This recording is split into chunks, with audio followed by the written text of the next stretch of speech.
Oke, halo YouTube, selamat datang kembali dengan Pak Evi di sini. Hari ini kita akan nge-review yaitu CB150X ya. Dari tampang, gagah guys. Nih kalian bisa lihat di sini untuk penampilannya sangat futuristik ya, dan gagah sekali.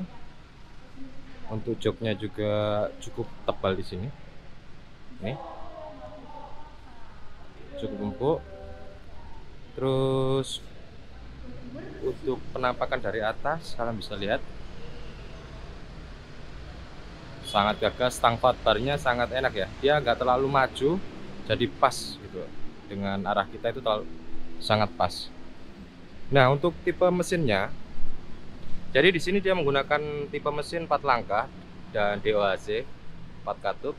Untuk volume langkahnya itu 149,16 cc ya, jadi regulasinya ketemunya 150, tapi dia menggunakan garis silinder 149,116. Ini kalau misalkan dibulatkan jadi 155, asli tarikannya gigit banget di tanjakan ini untuk torsi bawahnya.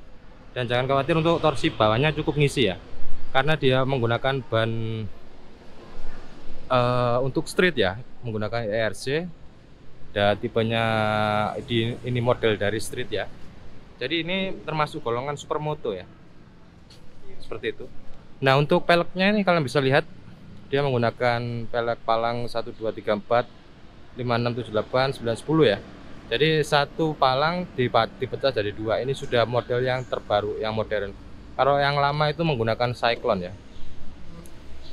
Oke, untuk selanjutnya untuk pengapian yaitu menggunakan PGM FI dengan diameter langkah 57,3 dan 57843 mm. Transmisinya ini dia menggunakan 6 percepatan ya, maju 1, belakang 2, 3, 4 sampai 6. Untuk daya yang dihasilkan yaitu 11,5 kW, 15,6 PS di 9000 rpm ya di sini ya. Lalu untuk torsi maksimumnya yaitu 13,8 Nm dan 101,41 kgfm di 7000 rpm. Dia menggunakan electric starter di sini, electric starternya. Lalu untuk tipe koplingnya dia masih menggunakan wet clutch with coil spring. Kita akan coba untuk ininya ya, koplingnya ya, enteng, cukup enteng, menggunakan satu jari bisa ya. Oke, ngomongin soal rangka dan kaki-kaki, dimana rangkanya dia menggunakan diamond steel ya, otomatis dia termasuk golongan yang kokoh. Dan untuk tipe suspensinya di sini, untuk suspensi depannya sudah upside down ya. Ini sudah modern banget. Dia udah menggunakan upside down dengan balutan gold di atas dan di bawah, sangat nyentrik sekali. Untuk suspensi depannya dia menggunakan Showa 37 mm, teleskopik 150 mm stroke-nya ya.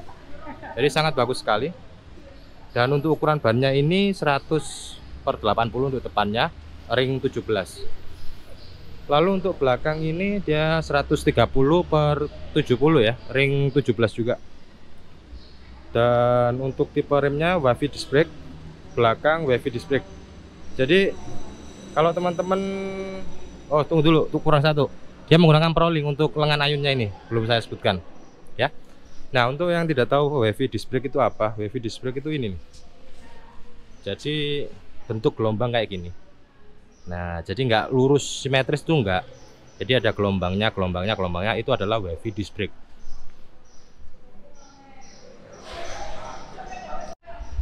Oke, kita ngomongin soal dimensi dan berat. Panjangnya itu 2031 kali lebarnya 796 ya.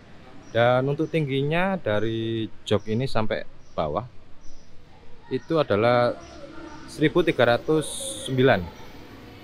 Tinggi tempat duduknya ini 800, dari sini sampai sini 817. Jadi buat teman-teman yang mempunyai postur tubuh yang nggak cukup tinggi masih bisa ya kalau menggunakan ini. Tinggal kalau misalkan tinggi banget ini, tinggal joknya di custom, dikurangi sedikit, ini bisa lebih rendah lagi.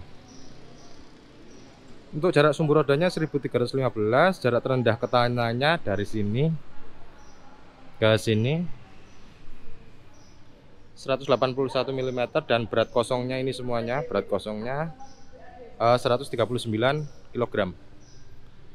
139 cukup ringan ya. Berarti ini kalau misalkan buat akselerasi kalian kasarnya mau jengat-jengat di jalan yang bagus maupun tidak bagus, ini bisa ini. Karena bobotnya hanya 139.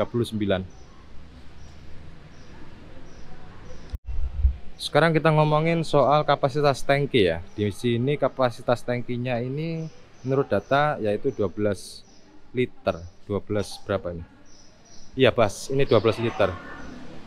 Jadi tangki ini terbilang, kalau aku bilang sih ya cukup, kurang ya nggak kurang, lebih ya nggak lebih. Cuman seharusnya dengan motor seperti ini harusnya tangkinya lebih tinggi ya, lebih dari 12. Cuman karena dia adalah PGM-FI ya, yang dimana keiritan nomor 1, kayaknya 12 liter ini sudah lebih dari cukup menurutku kalau mau touring perjalanan jauh-jauh. Dan kapasitas minyak olinya yaitu 1,1 liter. Jadi kalau kalian untuk penggantiannya di sini 1,1 liter. Berarti kalau beli 1 liter nambah 1 lagi. 1 dikalikan 10. Penyimpanannya masih cukup untuk 10 kali pergantian. Untuk bagian belakang kalian bisa lihat di sini. Meruncing masih sama dengan saudaranya di tipe street yaitu CB150 ya, seperti ini. Dan masih ada dikasih ginian. Ini tinggal ditambah setbox. Sandbox itu udah bagus banget. Dia udah dikasih juga posisinya. Nih kalian bisa lihat tampak dari belakang. Jadi kalau bagian depan itu gagah banget gitu. Nah untuk speedometernya dia udah digital ya di sini. Terus ada visor yang bisa untuk melindungi kalian dari terpaan angin. Nah, strapnya masih standar dan anak kuncinya masuk ke dalam gini. Jadi kalau misalkan nih kalian mau ditilang nih, biasanya kan ngambil kunci tuh, ini agak susah nih nyarinya. Soalnya ketutupan dalam sini. Nah, jadi nggak kelihatan ya. Dia masih pakai anak kunci ya, seperti ini. Dan kuncinya ini kalau kalian tahu berat banget. Ini bener-bener build quality-nya bagus banget ini. Magnetik. Tapi build quality-nya bagus.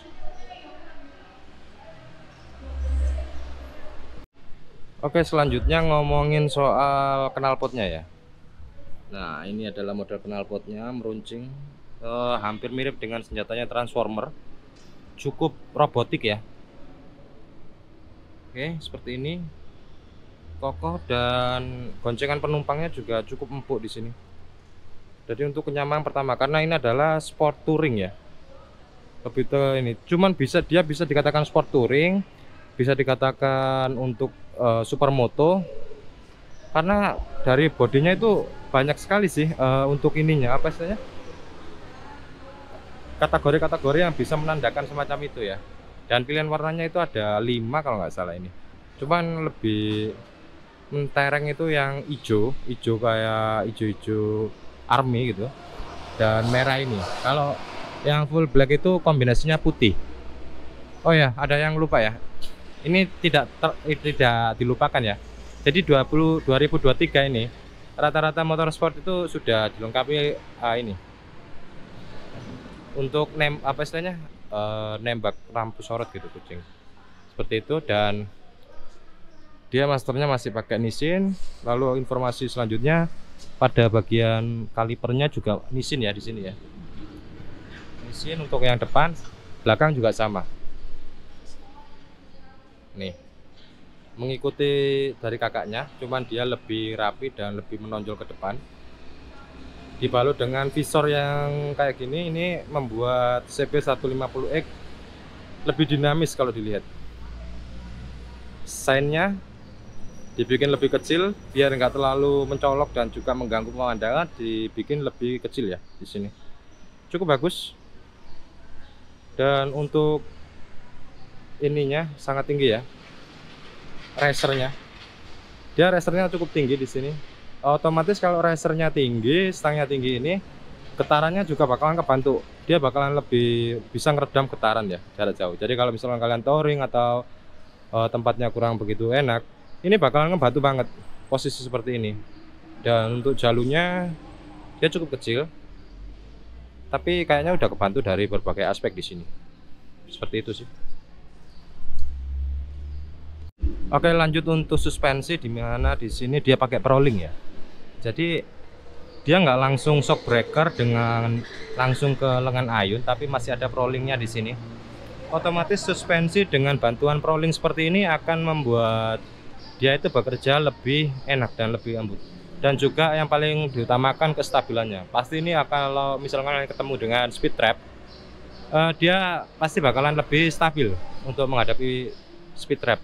Dan force stepnya semi underbone kalau aku bilang, karena kalau misalkan versi trail murni pure dia masih di sini ya. Jadi kenyamanan untuk dudukan di sini masih toleransi di sini.